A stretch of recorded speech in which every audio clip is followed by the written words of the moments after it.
All right, should we? All right. So I'm going to let Dr. Mark Naylor and Dr. Liz Kovacs MC this morning. But I just wanted to point out that, Taylor Ripley is a product of this surgery training program. And, he's one great example of what can be accomplished in a decade, 10 years since finishing training. And I see Fred Grover in the central aisle. And really, Fred deserves a lot of credit for many things. Dr. Grover deserves a lot of credit for many things. One is he recruited and trained Taylor, Dr. Ripley, and also he really put this department on such strong standing and on this great trajectory, which I and we are still enjoying. So thank you, Dr. Grover.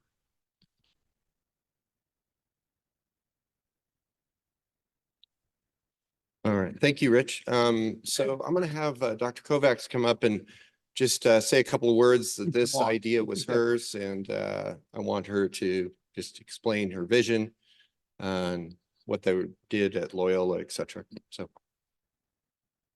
So hi, I'm Liz Kovacs. I'm the Vice Chair of Research. And one of my visions is to grow our research. And one of the great ways in which we can do this is honor and bring back some of our successful graduates. And Tyler Ripley, Dr. Ripley is the first of our gang that we're bringing back. So he is the inaugural bring back a graduate in our new program. And maybe once a year, maybe even twice a year, we'll try to bring back some successful graduates to give grand rounds, meet with folks, and tell people how they got to be where they are. The other thing, when I used to be at Loyola University Chicago, they actually implemented this program for the training grant to bring back training grant success stories, but it didn't need to be limited to that. I believe Dr. Anschutz is one of their speakers going back to Chicago in June. But the idea of bringing back and honoring our success stories is really an important one to me. And what I'd love to have and begin to plan is a 10-year reunion for all graduates from our residency program to come back, gather, schmooze, and make friends. So thank you very much.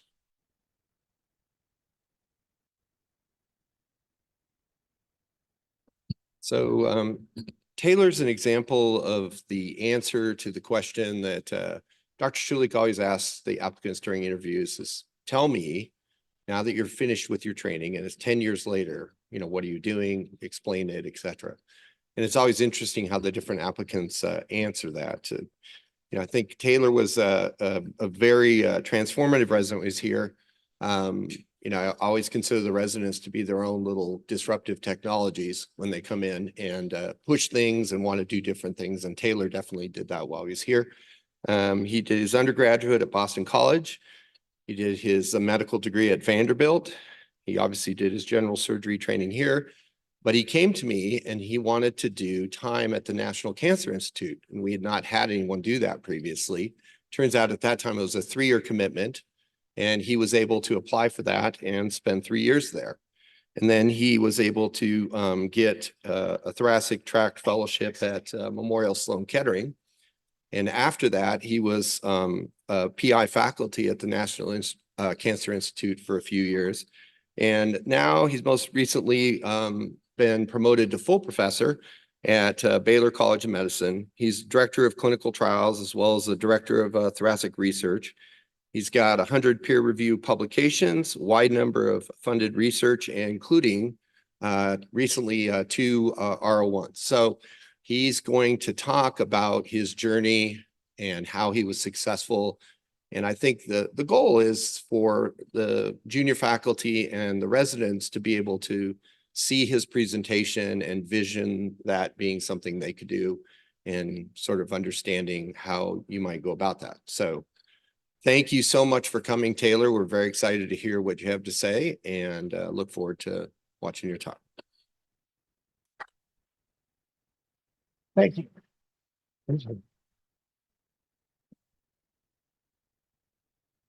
Okay, can you hear me? I'm on the lapel mic. Okay, good.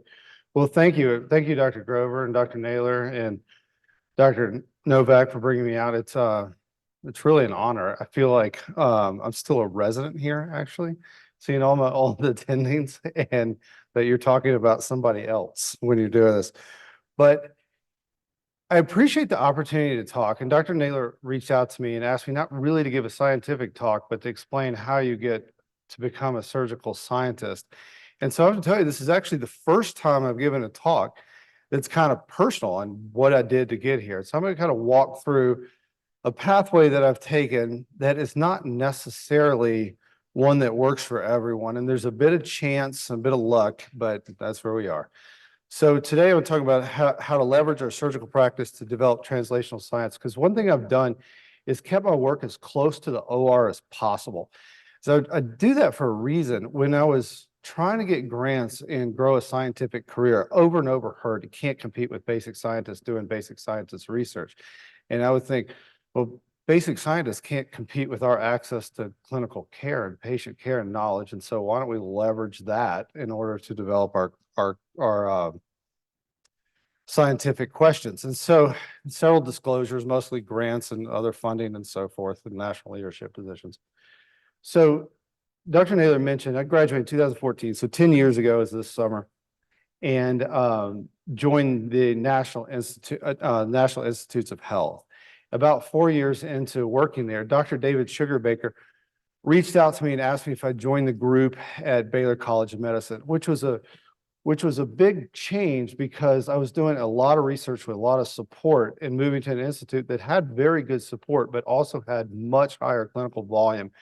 And I thought, all right, well, I'm going to work under one of the really great leaders in thoracic surgery that our field's ever known, and grow into leading mesothelioma, because he specifically asked me to take on mesothelioma. I had managed a lot of patients, had a lot of experience with the disease, but I didn't really have leadership or research focus because I started out with plans to focus on esophageal cancer. And so I joined an outstanding program that had the infrastructure to see patients and do research, and also had to have a willingness to do something different right as I was kind of taking off with my work. So before talking about the scientific aspects, I'm going to go through a few details about mesothelioma. I know some of you are familiar, but most are not. So mesothelioma is a relatively low incidence, although the reporting values are probably inaccurate. I bet it's a lot higher in the worldwide. So about 30,000 cases are diagnosed per year worldwide, and most of the patients within that year will die. So the incidence and prevalence are very similar, showing that the mortality is quite high. It is a unique disease because it has a cause, and the cause is asbestos. Asbestos is a fiber, as many of you know, and while it's a little bit confusing to study because the definition is based on a regulatory definition from the 1970s that characterizes 6 fibers, but it doesn't quite correspond to its mineralogic aspect, which is really an aspect ratio of 5:1 and longer than 5 microns. And that's why places like Libby, Montana have high mesothelioma, but they don't truly have asbestos. They have erionite, which meets the mineralogic definition, but not the regulatory definition. And so this is mined. It is a natural product, mostly oxygen, silicon, and magnesium, although the exact chemical composition is unique to its location. So if you actually test the chemical composition of asbestos, that's like a fingerprint to where in the world it was mined. And asbestos is same product as talc. Talc and asbestos have the same molecular formula, but one depending on the pressurization of the earth, whether it's platy or spiky, which is really a difference between the two substances. So although it is banned now in 56 countries around the world, the production is still high, especially in China, India, Brazil, and Russia. And asbestos continues to be imported, even though there's a ban about 2 weeks ago.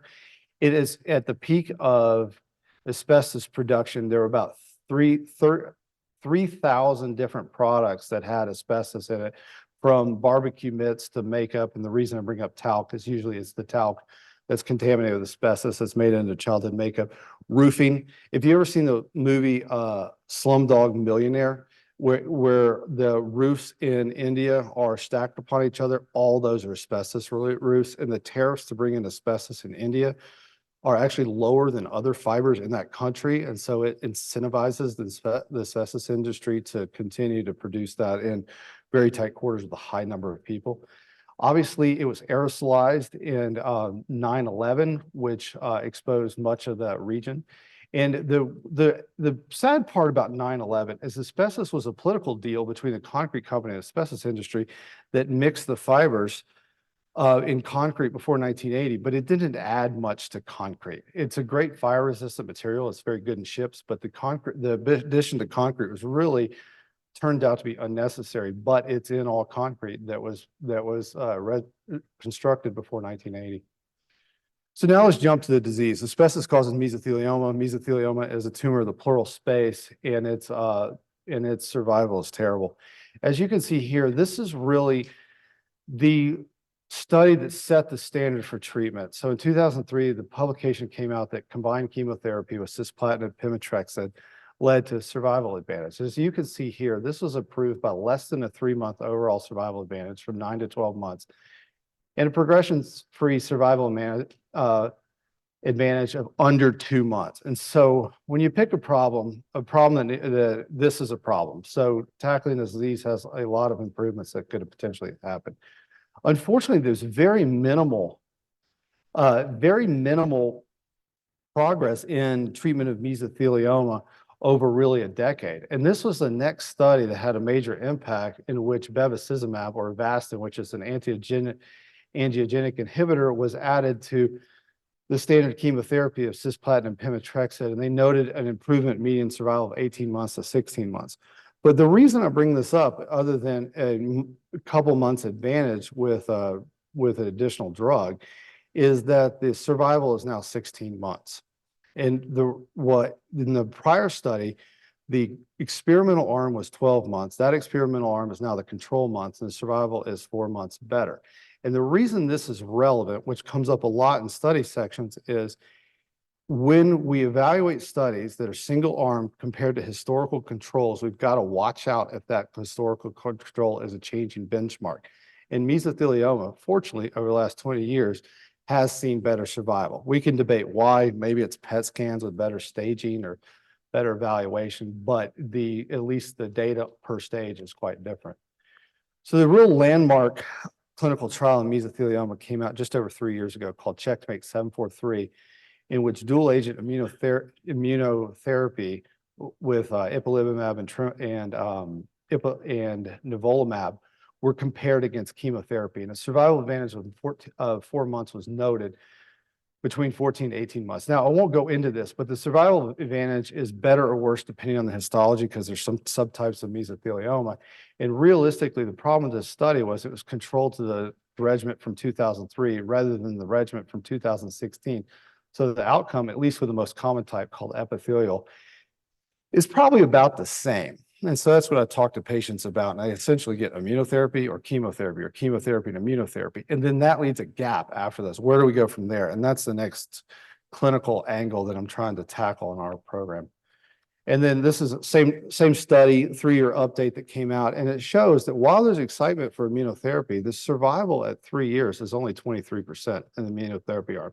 And the survival of chemotherapy is 15%. And 1, these numbers are dismal. And 2, these are patients who had the performance status to join a major clinical trial. So in routine practice, the people who walk in, the likely outcomes is usually worse than what we see in survival. And so we're looking at a disease without surgical resection, at least, that has under 25% survival at 3 years. And so surgical resection has been tried for several decades now. One of the real pioneers in this was Dr. Sugarbaker, which is one of the reasons I ended up at Baylor College of Medicine. And so this is the biggest historical series of patients treated with mesothelioma that came out in 1999 by Dr. Sugarbaker. And it showed patients who were treated with trimodality therapy, which was removal of the lung in an operation called an extrapleural pneumonectomy. The lung and pleural diaphragm and pericardium are removed, chemotherapy, and then hemithoracic radiotherapy. And the reason the lung had to be removed, not only to remove the disease, but the radiation was so toxic to the lung, if the lung was still in place, patients would die of radiation pneumonitis. And so this was the treatment pattern that emerged in the 1990s mostly, and resulted in a median survival in this study of 19 months. And so still, with this very intensive regimen, the survival was 19 months. This is recent data. This actually just came online in a study that I've worked closely with. This is the International Association for for Staging of Lung Cancer. And MESA falls under that umbrella. And so this is the data being used to advise the next AJCC staging. As we mentioned earlier, survival with chemotherapy over the last 20 years has improved, even in the control arm. Similarly, survival with surgery has improved. As you can see here, 3-year estimates are 25 to 59% with surgical resection based on the T-stage and N0 patients. And actually the N publication is not even out. That's why this is a proof. And so now I'll talk more about how I ended up here and how we can leverage our surgical practice to move into science. So I think we're surgeons at the end of the day. And the first and foremost, we need to establish expertise.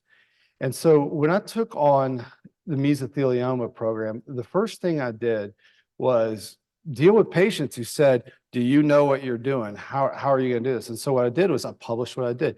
I wrote 2 techniques articles on exactly how I do the operations, one of which I developed a 14-part video series. And now I take those publications and made a folder with our program and hand it to the patients. And so when they question expertise or ask what we do, I say, actually, this is how I do it. This is how I publish. It's peer reviewed. And it actually helps, it's helped build a lot of trust with patients who I think are critical to treat as allies dealing with whatever disease process we've got to tackle, especially one where most of the patients aren't going to survive.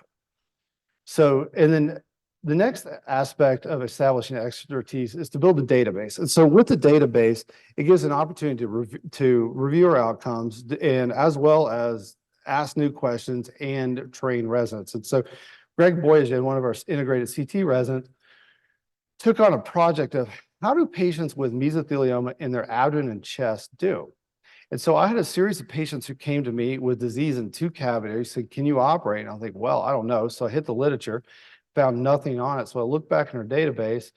We or Dr. Sugarbaker had operated on several patients, and we noted that when we took a lung sparing approach, and this operation is called an extended pleurectomy decort, where the pleura is removed, the lung is spared, versus a removal of the lung called an extrapleural pneumonectomy, that the median overall survival was 58 months versus 13 months. And so at least when I have patients come to clinic, we have some data on expected outcomes. And at the same time, it allows us to follow our own data, which is academically and system approach helpful, and it helps us educate the residents.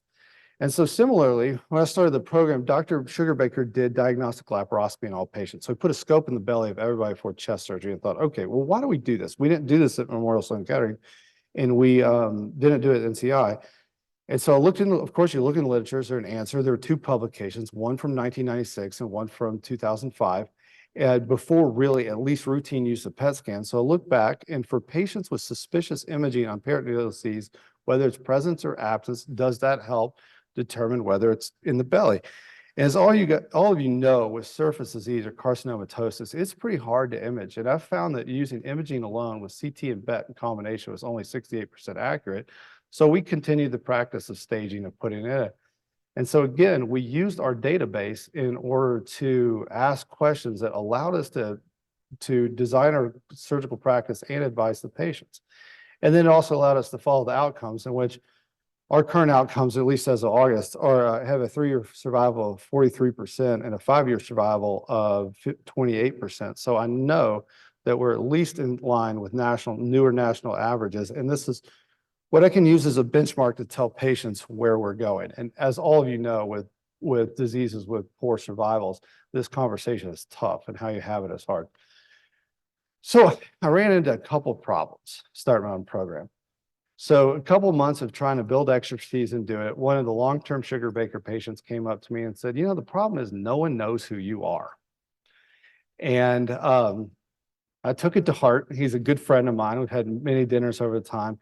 And I thought, taking on these hard problems, we actually do have to promote the program and promote ourselves in a way. And so what I didn't mention about Dr. Sugarbaker is after he recruited me, he died 3 days before I started. So I inherited his program, and took on mesothelioma patients. And so I had to take on a group of patients who had a very malignant disease, who were appropriately concerned about their own survival, but who also were treated with this larger than life person who the patients truly loved. And so I felt like I was dealing with mesothelioma and grief counseling for the patients who had lost Dr. Sugarbaker. And so at that point, I thought, all right, I'm going to have to step into the role and really get to know people in this community, because I had planned on having 2 or 3 years under Dr. Sugarbaker's wings to grow in these leadership roles, and I started doing it day one. And so the first thing I did was, I do think with surgical practice, all politics are local. Even though we may have a reputation on circuit, bringing in patients for referral businesses is usually in your community or close to your community. So I hit the road and I introduced myself to almost every oncologist I could meet in Texas, throughout Louisiana, and even Oklahoma. So I must have logged 100 hours in my car driving around introducing myself, saying, I'm going to take on these cases now. Additionally, I joined Mary Hestorfer as the executive director of the national organization that supports research as well as patient advocacy for mesothelioma, called the Applied Research Foundation. She asked me to join the board, and that helped me get to know Mahi, who now leads the foundation, and Marjorie Zauter, who's the current president of the board of directors. And at this point, I serve as the vice president, work closely with Marjorie all day, every day. And this has really given me a great insight into what patients need, as well as where clinical trials are, what other programs happen. And so when there's a gap of patient care where we don't have something to offer, I reach out to my colleagues and I'm able to refer them around the country to make sure they still get best of care, even if it isn't with us. And then the next step I took is, when we grow a clinical program, it opens up the door to a lot of collaborative projects. The first of which, as I mentioned, was the ISLAC Meso Staging Project. And so this is organized by Dr. Roosh, who trained me at Memorial Sloan Kettering and really trained me to do mesosurgery. And so she asked me to join, and I was able to take our database and convert that to a prospectively enrolled international database with all those data elements. And I made sure our database matches the international database. So every time we report the data, I say, well, these are the international standards. We follow that. That's what's used for the staging system, which gives us a level of rigor to our clinical program.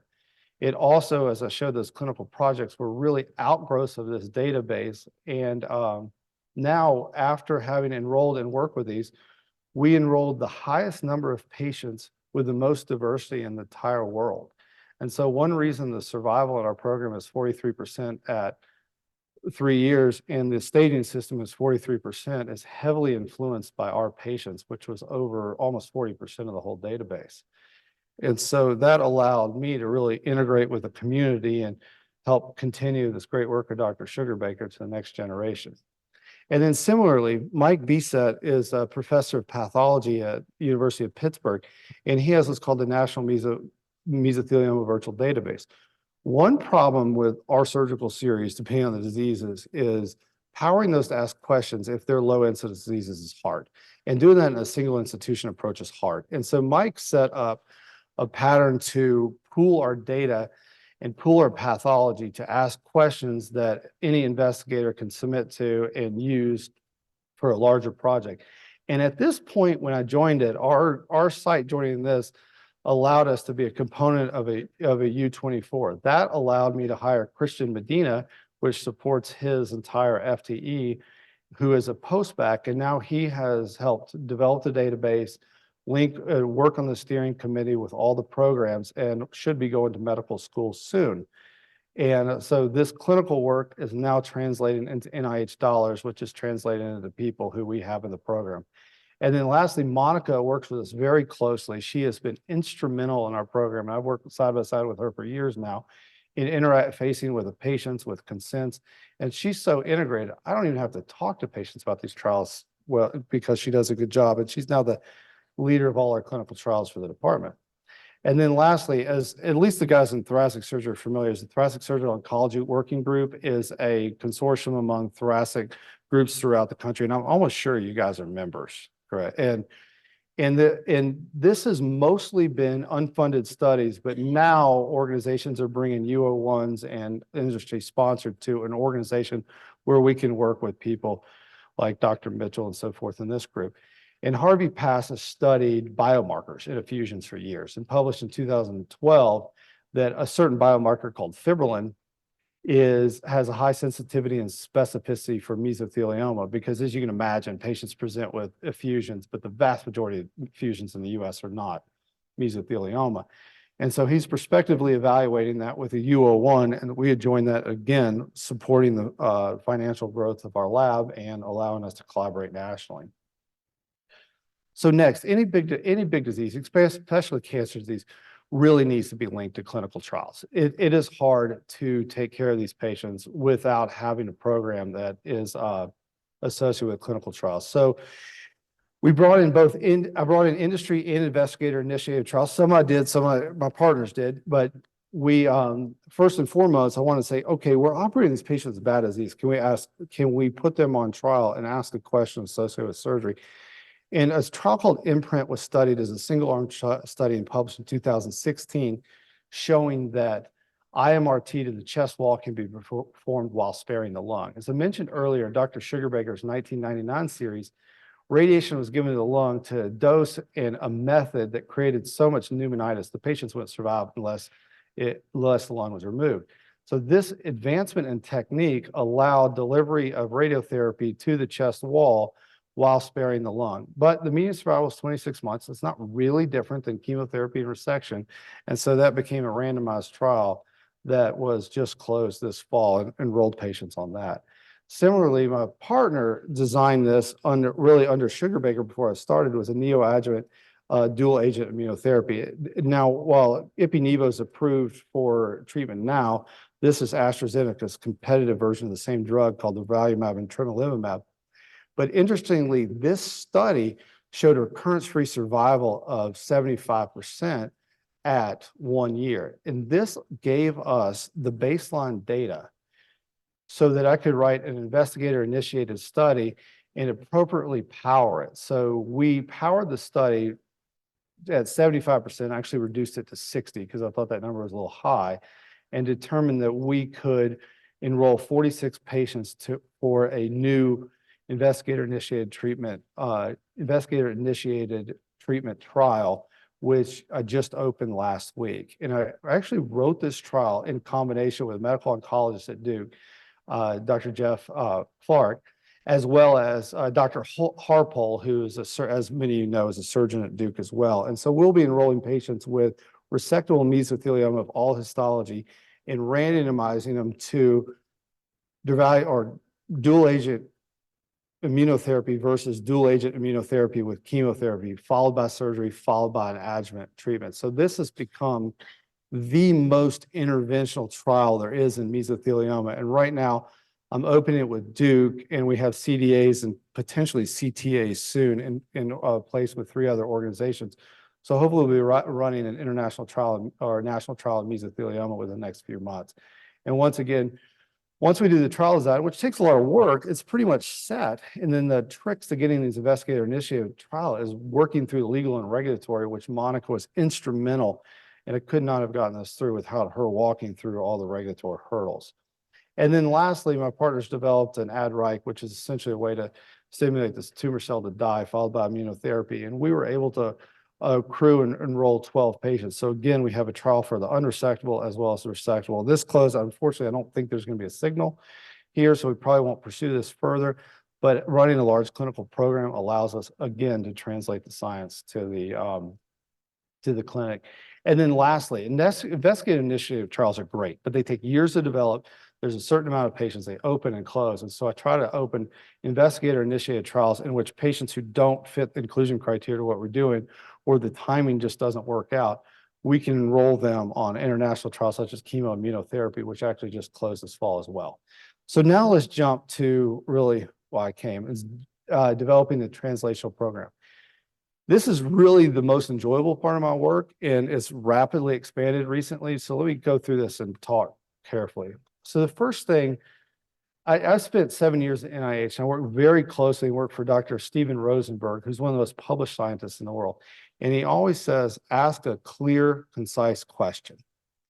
And whenever I mention this to somebody, that it seems very obvious to ask a good question, have a good size. But I think when you're developing a career, this is actually one of the hardest part about starting out. So when somebody graduates from residency or fellowship, I think the number one goals that they have are pass the boards and don't kill anybody. And so actually having developed a scientific question, which really needs to be at the edge of the field, is not an expectation we can have for recent graduates. And so I think helping this process is where division leaders and chairs and research leaders can do the most to influence new grads and early investigators in their career. And so this is what I would recommend that the residents really look into the environment they're going to see if they have the people that can help them develop into the scientific questions over time. And I really understood how this is an iterative process by watching Steve Jobs talk, where when he started Apple, he didn't know where he was going. It's like, we're just going to do it, see what happens. And over time, you can see where that's gone. And so I do not think when you start off doing scientific work, you really know what you're asking, but just keep at it. And so the question that developed in our lab and what I focus on now, which took years to really come to, is will targeting the cancer cell mitochondria overcome treatment resistance and enhance apoptosis? So Ewan Zhu is the assistant professor scientist in my lab, and the two of us have worked side by side now since 2015, coming up with these ideas and working together. And so this slide is essentially the basis of my lab. As I mentioned earlier, I started out with focusing on esophageal cancer and switched over to mesothelioma about 4 years after I started. And what we did was we developed a model in which we exposed esophageal cells to bile acid for a year. And then we noted that those cells were resistant to death. But what we specifically found was that the mitochondria had changed during that process of a toxic exposure over the year. And what normally when a cell dies, apoptosis occurs through the mitochondria. So the mitochondria creates pores or holes in the outer mitochondrial membrane. And through those pores, several proteins are released, but a critical one is cytochrome C that then activates the caspase system, activates DNA damage, and the cell dies. That's a normal process. But what we found is with toxic exposure, this process occurs at a lower level, partially activates the caspase 3 system, and then creates a limited amount of DNA damage that is not enough to kill the cell, but is enough to lead to malignant transformation. And so we noted that this chronic exposure induced apoptosis to an extent to which damaged the cells, but allowed it to be immortalized. Now, interestingly, and I'll get into this as we go on, is there a therapeutic advantage, or is this just a carcinogenesis model? And so there are multiple proteins that allow the balance between cell death and not, called BCL2 proteins, that can be targeted and alterable. So where the cell sits between here and here potentially can be changed by therapeutic intervention, which is the heart and soul of our lab. And so we switched over to mesothelioma, and we published this in esophageal cancer in 2020, about the time I was switching. And so we said, okay, this happened with bile acid. Is this a common mechanism for carcinogenic exposure? So we tested with asbestos, and it actually turned out true that toxic insults work very similarly on the mitochondria. So to take this one step further, those holes I'm talking about are created by two proteins called BAX and BAX that then allow cytochrome C to release in a process called MOM, mitochondrial outer membrane permeabilization. Cell dies. But this certain protein prevents it from dying. This is an anti-apoptotic that will attach to the wall of the mitochondria and not allow this process to occur, or at least to a low level that doesn't induce the whole thing. So we looked at MCL expression in mesothelioma. In this tissue microarray, you can see that the MCL1 level is much higher than normal tissue. And as a representative tumor sample, it stains quite brightly on IHC. And in TCGA database, the higher the level of MCL1, the worse the survival is. And the median survival difference were actually about 45 versus 19 months. And so, but does this matter? Well, it does. It turns out if we target MCL1 with therapeutics, and there are experimental drugs that target these, that we can shift the curve. And if we target that in addition with another drug in that pathway, there's a synergistic effect where at least the tumor cell dies. And in this model, what we showed this in cell culture, but this is actually a patient-derived cell that we generated from one of our patients to show this phenomenon. And similarly, and what most importantly, when we shift the natural state of the mitochondria, it doesn't necessarily kill its cells, but it sets it up for cell death. And so then when we treat it with chemotherapy, the CDDP is cisplatin, that we see an enhanced effect of that drug when pre-treated with these mitochondrial directed therapeutics. And so we took this one step further. I developed several PDX models, and this again was critical working with our collaborators. We sent this off to our PDX core that had a grant through the state of Texas to develop more mouse models, and we were able to use their grant with our clinical work to develop this model. And as you can see here, when the tumor grows in the mouse model, it's quite rapid in vehicle control. Treatment with the BH3 inhibitors leads to some growth slowdown. Chemotherapy works a little bit, but the combination is quite successful. And importantly, we didn't know how to dose this. This hadn't been done. And so as you can see, the tumors eventually grow, but we have almost complete growth arrest during the time of therapy with either the targeting the mitochondria along with cisplatin, and we have survival curves that are similar. And what I want to impress upon the residents in growing this career, this is a nice figure. It takes 60 seconds to talk about. This experiment and getting this data took 2.5 years.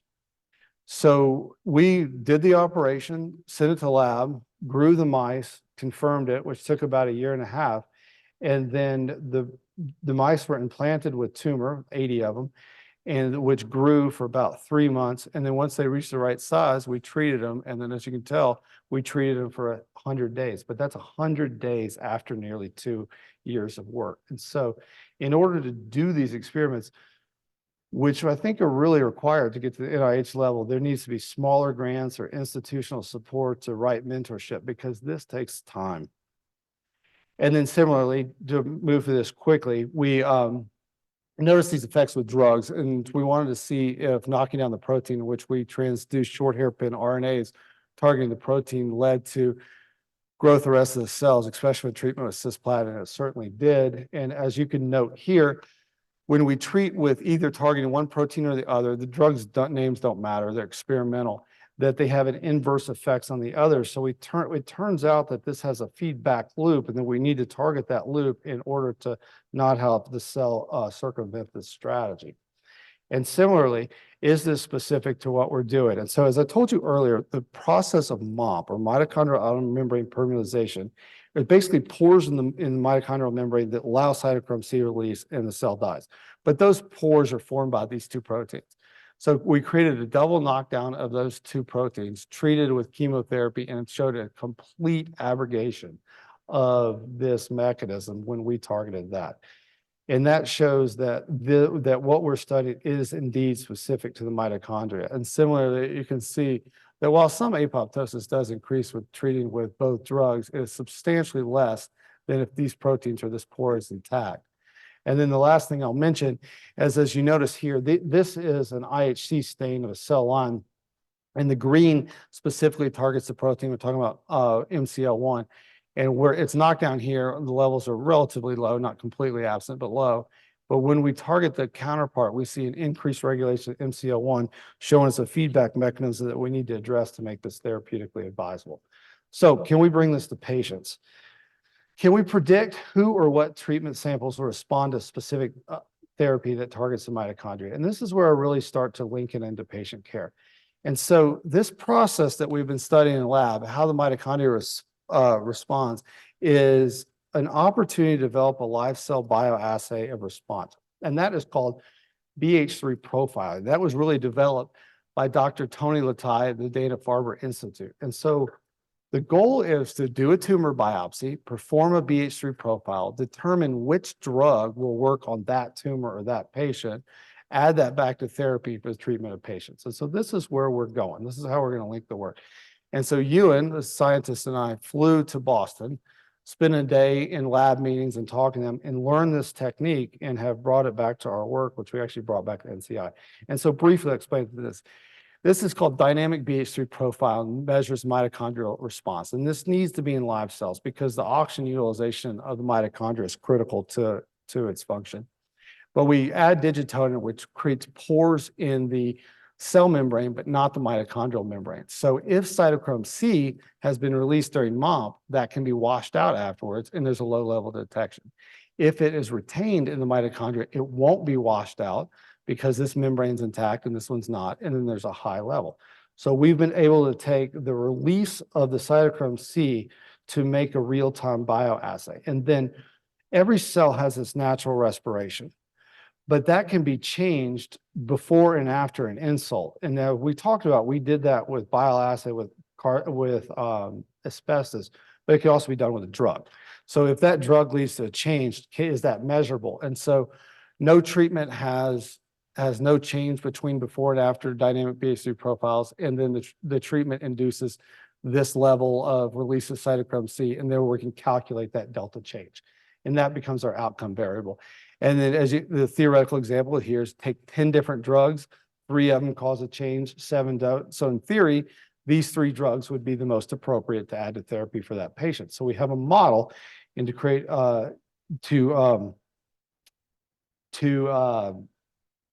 create a precision-based platform. And similarly, this is another way of representing, all this is a heat map. The darker it is, the more cytochrome C released. The 2 drugs we've talked about lead to different levels. One is effective, one is ineffective. And so those drugs target MCL1 or BCL2.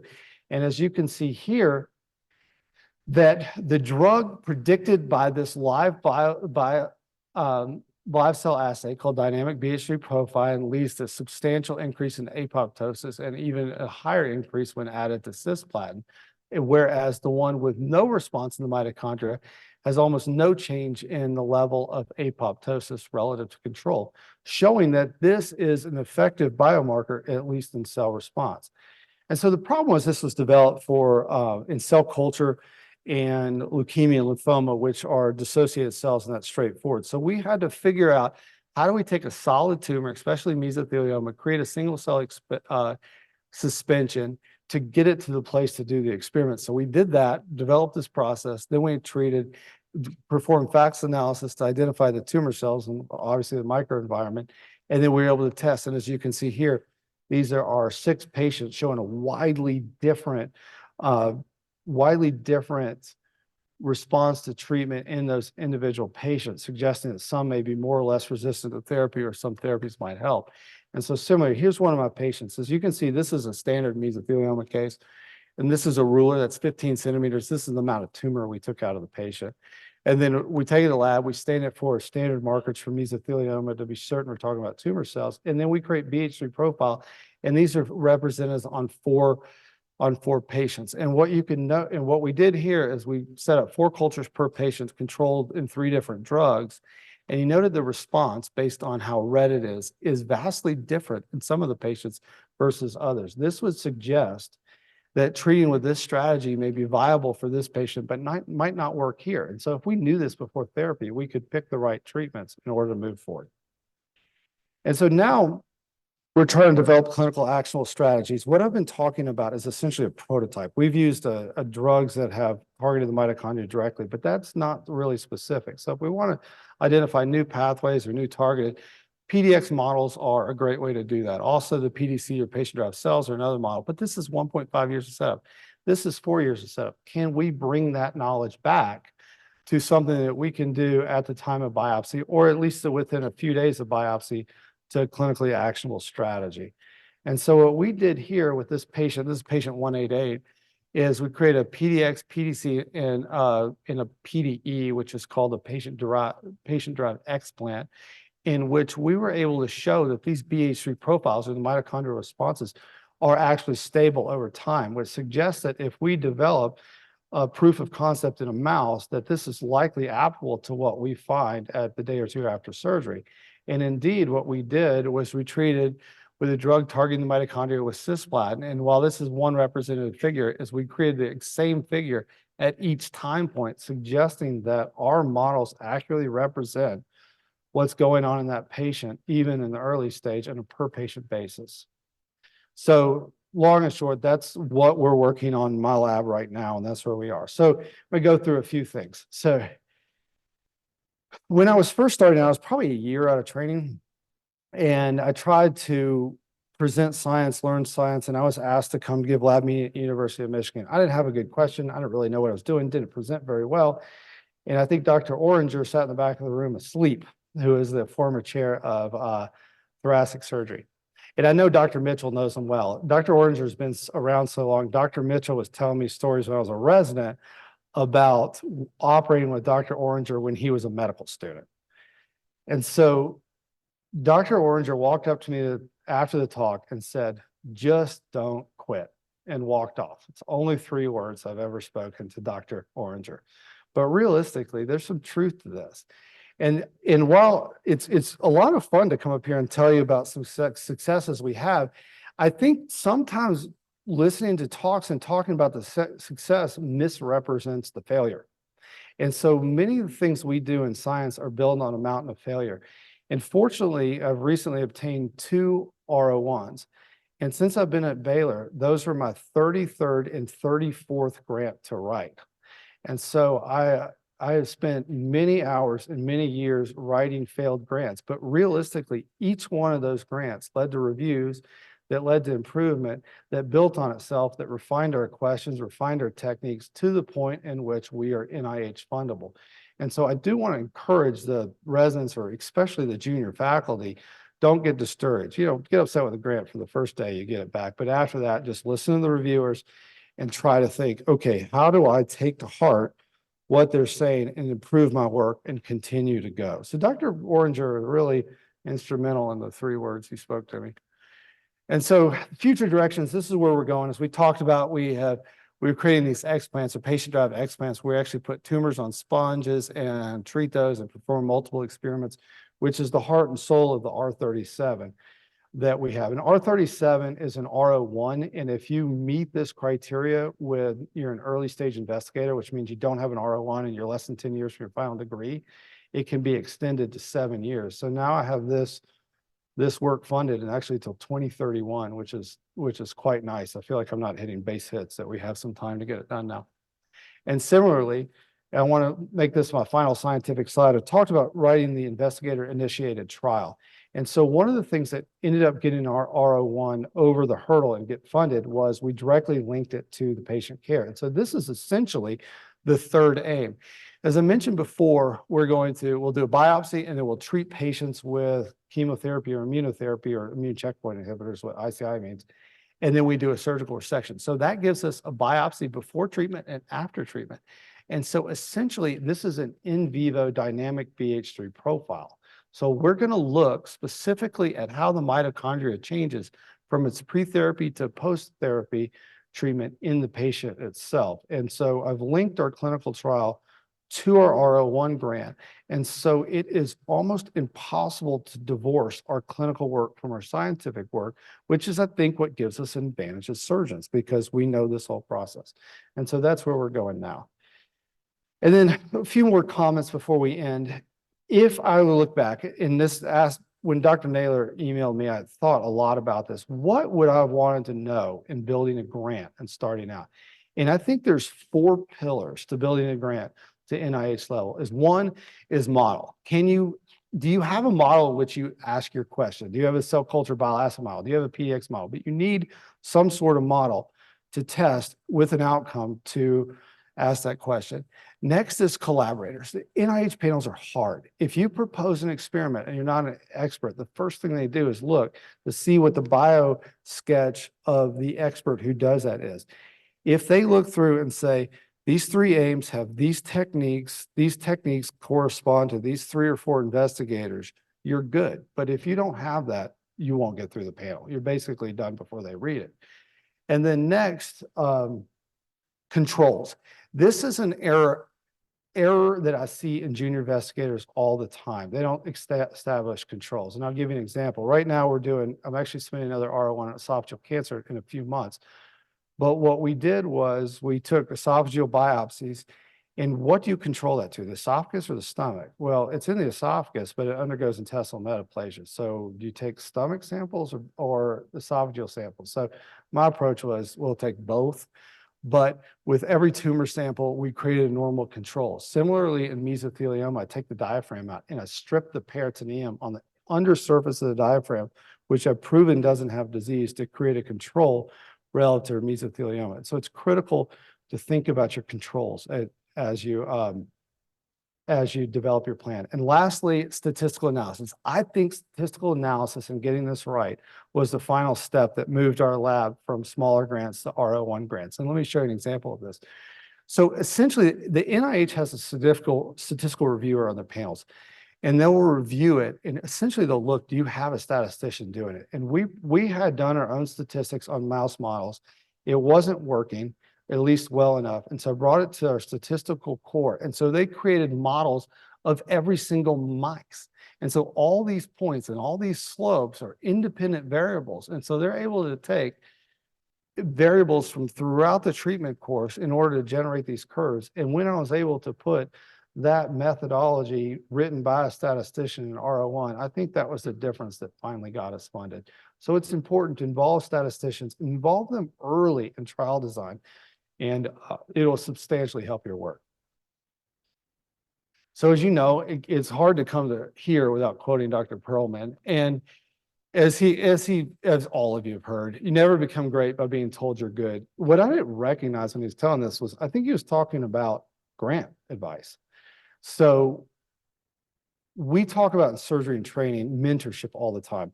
And I think it's a bit overused because that probably has a different meaning to each person, but true mentorship and scientific work is somebody who will take your specific aims, your ideas, and absolutely slaughter them. If you give it to somebody and they tell you you're doing a great job, forget about it, move on. If you get it to somebody and they say, I'm not sure, and hand you back a piece of paper that is completely red lined, stick with that person. Don't take it personally. Maybe it upsets you for a day, but sit back and think, this person put their brain power and their experience to getting better, and I really need to respect that. And I think that Dr. Perlman's quote, by being told your research is good, will never get you to that less than 10% fundable lines on many of these grants that are necessary to bring in the high dollars to ask hard questions. And so in summary, the way I've approached this is develop a clinical expertise, engage local and national communities within a specific disease, develop preliminary data through models, collaborators, statistical expertise and control, and be willing to fail and keep going. And then lastly, I want to say thank you to our patients. And I think what we have that gives us a bit of advantage of the science are our patients are our greatest allies. I talk to them about the scientific work. I hear from them by text all the time. They all have my phone numbers. I hear from them day and night. And that really has grown a reputation and grown a scientific and grown philanthropic funding to my lab as well, more practically, that is invaluable without treating the patients. And then finally, I want to thank my team, which we've got a big team, thanks to many parts to what was established by Dr. Sugarbaker in 2014 before his untimely death in 2018, that we've continued growing for the last 6 years. And that's all. Thank you.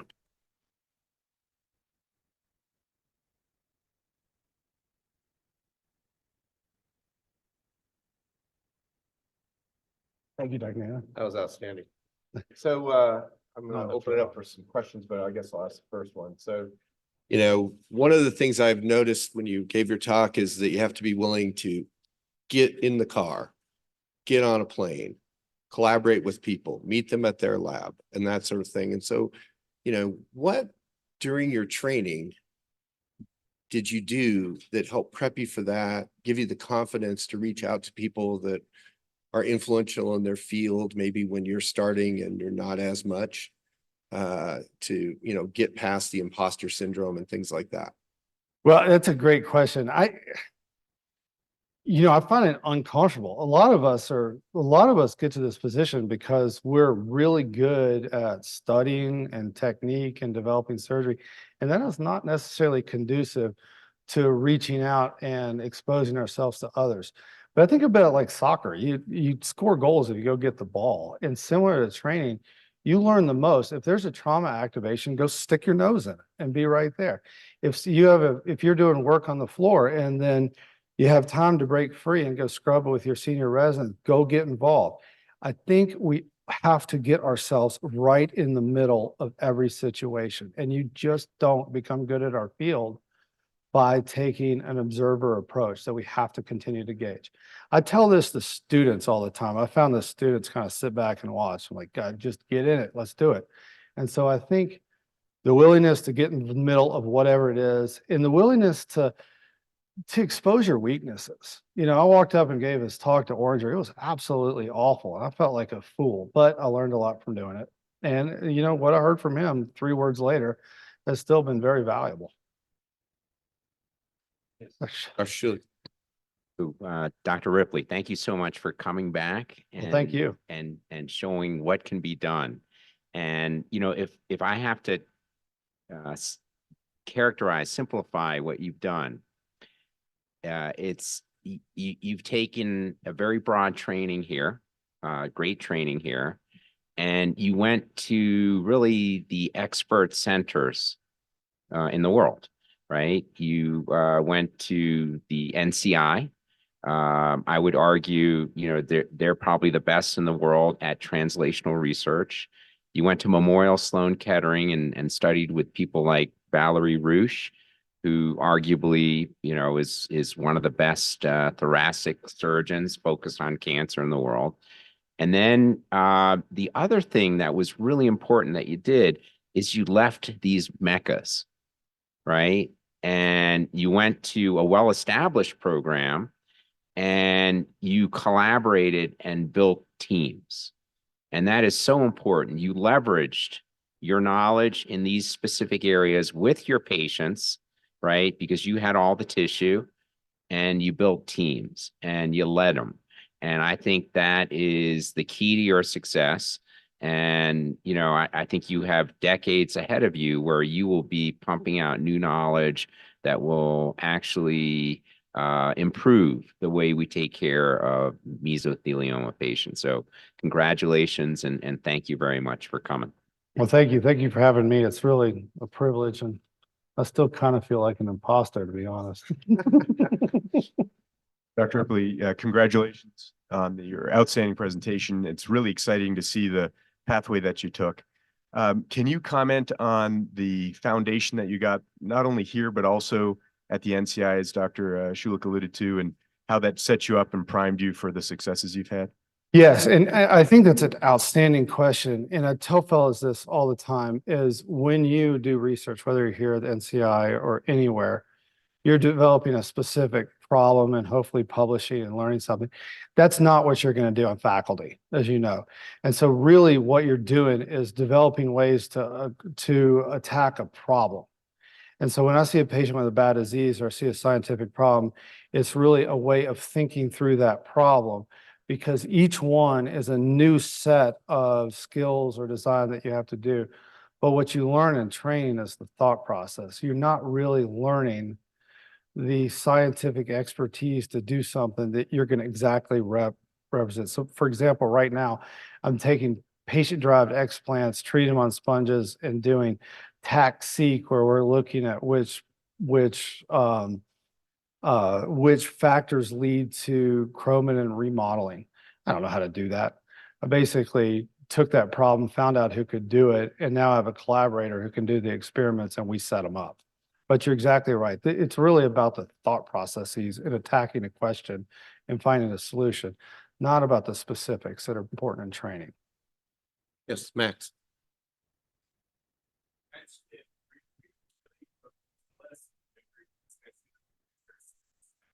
Room.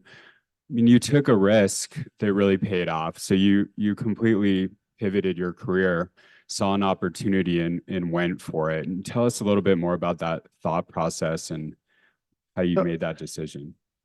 I've done that a lot, and this may not be a good approach, but I've just been taking the approach of, like, if there's a big risk or a big problem, I'm just going to do it. I don't really know how it's going to turn out. Taking a job with Dr. Sugarbaker, having him pass away, leaving the NCI, it was a risk. And In order to do something new and build something, you have to jump in and try and really not know what the outcome is. And so I think a very conservative or safe approach, knowing you're going to move forward, it does not serve you well as a surgeon scientist. And realistically, with all those risks, while it seems like these things are successful now, I'd say 85% of what I did has failed. But that's okay. You know, my good friend of mine's is in sales. He said if he has a 15% success rate in sales, he's the salesperson of the year. And similarly, if I've submitted now, I think 35 grants, but I've submitted 12 NIH grants and I've had 4 out of 12 funded. That's 25%. That would get you in the all-stars in baseball. And so it's important to realize that in order to get these done, you have to take risk, be willing to fail. And you just need a couple things to succeed. It doesn't, most things don't, but I think that's important. All right, thank you. Well, this has been outstanding. And what you're going to find as you're a visiting professor is that part of it is that you get a gift bag of swag, Thank you. but I you won't appreciate it. find a gift bag better than that one. So, you know, Well, you thank you. treasure that. So thank you very much. No I think problem. you have a Thanks for having series of meetings and there's some research Thank you. presentations as well. So Perfect. thank you. Thank you. Did it go okay? Perfect. Glad. Perfect. Actually the first time I've given a talk on that. Yeah, that's good. Yeah. That made a good job, particularly. Coach. And not be great. I think that one of the things that I have. That's right. That's